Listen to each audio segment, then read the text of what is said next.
గతంలో చేసిన కేసీఆర్ ప్రభుత్వం అభివృద్ధి కార్యక్రమాల దృష్టిలో పెట్టుకుని సర్వేలు గ్రామంలో ఉన్న ప్రజలందరూ బ్యాట్ గుర్తుపై ఓటు వేసి అత్యధిక మెజార్టీతో గెలిపించాలని సర్వేలు గ్రామ తాజా మాజీ సర్పంచ్ కట్టెల భిక్షపతి, రైతు సంఘం నాయకులు వర్ధం నాగార్జున, వెనుమల జగన్ రెడ్డి అన్నారు. యాదాద్రి భువనగిరి జిల్లా నారాయణపురం మండలం సర్వేలు గ్రామంలో వివిధ వార్డులలో విస్తృతంగా ప్రచారం నిర్వహించారు. ఈ సందర్భంగా వారు మాట్లాడుతూ రైతు బాంధవుడుగా నిలిచిన తెలంగాణ మాజీ ముఖ్యమంత్రి కేసీఆర్ చేసిన రాష్ట్ర అభివృద్ధిని దృష్టిలో పెట్టుకుని మాజీ ఎమ్మెల్యే కూసుకుంట్ల ప్రభాకర్ రెడ్డి నిధులచే సర్వేలు గ్రామ ఎంతో అభివృద్ధి చేయడం జరిగిందన్నారు. మళ్లీ బీఆర్ఎస్ పార్టీ సర్పంచ్ అభ్యర్థి నల్లప్రాజ్ పద్మస్వామి బ్యాట్ గుర్తుపై ఓటు వేసి అత్యధిక మెజార్టీతో గెలిపించుకుని సర్వేల్ గ్రామాన్ని ఒక మోడల్ గ్రామ పంచాయతీగా తీర్చిదిద్దామని వారు అన్నారు. సర్వేల్ గ్రామ తాజా మాజీ సర్పంచ్, నా పేరు కట్టెల భిక్షపతి. ఇప్పుడు జరగబోయే గ్రామ పంచాయతీ ఎన్నికల్లో భాగంగా ప్రచారంలో ఉన్నాము. నేను సర్పంచ్గా ఉన్నప్పుడు కూడా మాజీ ఎమ్మెల్యే గారి సహకారంతో, కూసుకుంట్ల ప్రభాకర్ రెడ్డి గారి సహకారంతో ఊర్లో ₹1,00,00,000 సీసీ రోడ్లు, తర్వాత గ్రామ పంచాయతీ ఫండ్ తోటి కూడా అండర్ గ్రౌండ్ డ్రైనేజీ, సీసీ రోడ్లు ఇవన్నీ చేయడం జరిగింది. ఊరిని డెవలప్ చేసినామంటే బీఆర్ఎస్ పార్టీ పుణ్యమే. దాన్ని బేస్ చేసుకొని ఈరోజు సర్పంచ్ ఎన్నికల్లో ప్రచారంలో భాగంగా పెట్టడం జరుగుతుంది. మళ్ళీ మా సర్పంచ్ గెలిచిన తర్వాత ఇంకేమైనా పెండింగ్ పనులు ఉంటే సర్పంచ్ గెలిచిన తర్వాత పూర్తి చేయడం జరుగుతుందని ప్రజలకు చెప్పడం జరుగుతుంది. కాబట్టి ప్రజలందరూ కూడా బ్యాట్ గుర్తుపై ఓటేసి అధిక మెజార్టీతోటి మా అభ్యర్థిని గెలిపిస్తారని కోరుకుంటున్నాను. కాబట్టి కాంగ్రెస్ పార్టీ అసెంబ్లీ ఎన్నికల్లో ఇచ్చినటువంటి బూటకపు వాగ్దానాలతోటి ఏ ఒక్క హామీని కూడా అమలు చేయలేదు. మరి ఆ విషయాలను కూడా ప్రజలకు చెప్పడం జరుగుతుంది కాబట్టి ప్రజలందరూ కూడా గమనించి మా అభ్యర్థి నల్లప్రాజ్ పద్మస్వామి బ్యాట్ గుర్తుపై ఓటేసి అధిక మెజార్టీతోటి గెలిపించాలని చెప్పేసి నేను కోరుతా ఉన్నాను. ప్రజల స్పందన బ్రహ్మాండంగా ఉంది. ప్రజలందరూ కూడా మా అభ్యర్థికే బ్రహ్మరథం పడుతున్నారు. కాబట్టి ప్రజలందరూ గమనిస్తూనే ఉన్నారు. కాంగ్రెస్ పార్టీ ఏ రకమైన బూటకం హామీలు ఇచ్చింది, అవి ఏ ఒక్కటి కూడా అమలు చేయలేదని తెలుసు. మహిళలకు ₹2,500 ఇస్తామని చెప్పేసి అక్కడ మోసమే చేసిరు. ఆ తర్వాత విద్యార్థులకు నిరుద్యోగులకు కూడా ఉద్యోగాలు అన్నారు, అది మా బూటకమే. కాబట్టి ఇంకా రకరకాల కళ్యాణ లక్ష్మి, ఆడపిల్ల కళ్యాణ లక్ష్మికి తులం బంగారం అని చెప్పేసి ఏ ఒక్కరికి కూడా ఆ బంగారం హామీని అమలు చేయలేదు. ఇంకా రకరకాలుగా ఇలాంటి హామీలు చాలా ఇవ్వడం జరిగింది. వాళ్ళు రైతు బంధు తర్వాత రైతులకి బోనస్ ఇస్తామని అక్కడ కూడా మోసమే చేసిరు. రైతులు, మహిళలు, విద్యార్థులందరూ కూడా గమనిస్తూ ఉన్నారు.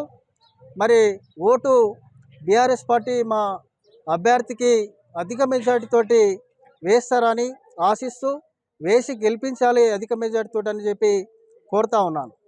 నా పేరు వర్ధం నాగార్జున.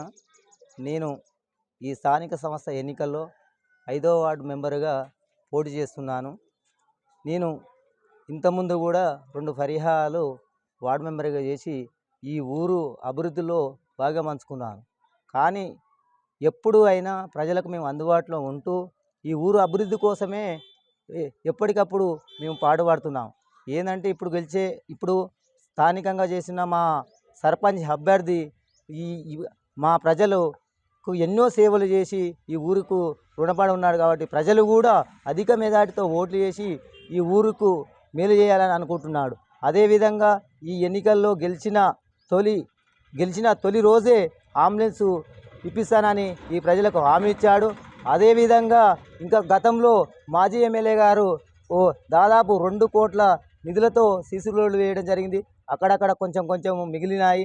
ఆ మిగిలిన సీసీ రోడ్లను కూడా మా 5 ఏళ్ల పీరియడ్లో పూర్తి చేసి ఈ సర్వేలు గ్రామాన్ని చక్కటి గ్రామ పంచాయతీగా తీర్చిదిద్ది తెలంగాణలో నెంబర్ 1 గ్రామ పంచాయతీగా తీర్చుతామని మీకు హామీస్తున్నాను. ఇప్పుడు మేము ప్రతి ఇంటికి పోతే కూడా మమ్మల్ని ప్రజలు ఆశిస్తున్నారు. మీరు ఇంతకుముందు మీరు వార్డు మెంబర్గా చేశారు. ఇంతకుముందు మన సర్పంచ్ అనే అభ్యర్థి ఎన్నో మంచి పనులు చేసి ఊరుకు మేలు జరిగింది. కానీ ఇప్పుడు కూడా మేము అదే సృష్టితో ముందుకు పోయి ఈ ఊరిని మేలుకొల్పడం కోసం కానీ మేలు జరగడం విషయంలో కానీ అదేవిధంగా రైతులకు కూడా కొన్ని సమస్యల మీద రైతులు ఇబ్బంది పడుతున్నారు. ఏంటంటే ఇప్పుడు దాదాపు ఒక త్రిబుల్ అని మా సర్వేలు గ్రామ పంచాయతీ నుంచి ఒక అదేంది సర్వే నెంబర్ అలాట్మెంట్ చేయడం జరిగింది. కానీ ఇక్కడ ఉన్న అధికార పార్టీ నాయకులు ఏ రోజు కూడా అక్కడ ఉన్న రైతుల పక్షాన ఏ రోజు కూడా మాట్లాడడం జరుగుతలేదు.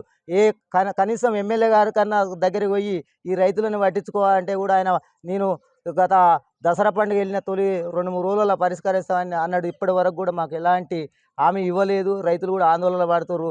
ఏమైనా టీఆర్ఎస్ పార్టీ బలపరిచిన నలపరాజు స్వామి పక్షాననే రైతులు కానీ గ్రామ ప్రజలు కానీ అందరూ కూడా అన్ని సబ్బండ వర్గాలు ఆయనకే మద్దతు ఉన్నాయి కాబట్టి అధిక మెజార్టీతో గెలిపిస్తామని నేను కృషి చేస్తున్నాను. నా పేరు వెన్ముల జగన్ రెడ్డి, సర్వేల్ గ్రామము.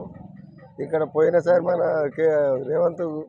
రేవంత్ రెడ్డి ఏం చెప్పిండు, అన్నీ 420 హామీస్ ఇచ్చిండు, ఒక్కడు కూడా అమలు చేయలేదు. రైతులకు సన్న ఓట్లకు బోనస్ ఇస్తా 500 అన్నాడు, 4000 పెన్షన్ ఇస్తా అని చెప్పిండు. రైతు బంధు ఇంకా పెంచుతాడు 7,000 అన్నాడు ఎకరానికి. 7,000 లేదు, 5,000 కూడా లేదు, గతి లేదు. ఇప్పటివరకు వేయను, ఒకసారి వేసిండు, ఇప్పటివరకు వేయలేదు. ఏమైనా స్థానిక సంస్థల గురించి ఏది మొన్న ఒకటే హామీ ఇచ్చాడు, నేను ఇస్తాడు, అవి కూడా ఏమి ఇవ్వలేదు. మళ్ళీ తులం బంగారం అన్నాడు, ఆ తులం బంగారం లేదు. ఏది గతి లేదు, ఎక్కలేదు, ఏం లేదు. కరెంటు కూడా పూర్తిగా అప్పటిలాగా వస్తూనే లేదు. కేసీఆర్ గవర్నమెంట్ వచ్చినట్టు వస్తూనే లేదు. ఇంకా ఎన్నో చెప్పుడు అంత మోసపూరిత హామీలు ఇచ్చే మన అధికారంలోకి వచ్చిండు. ఈసారి ప్రజలు నమ్మటం లేదు ఆయనని, పూర్తిగా నమ్మక మళ్ళీ టీఆర్ఎస్ గవర్నమెంట్కే బ్రహ్మరథం పడుతారు ప్రజలు కూడా. ఇప్పుడు స్థానిక సంస్థల ఎన్నికలలో పూర్తిగా మన టీఆర్ఎస్ గవర్నమెంట్కే సర్పంచులకే బ్రహ్మరథం పడుతారు.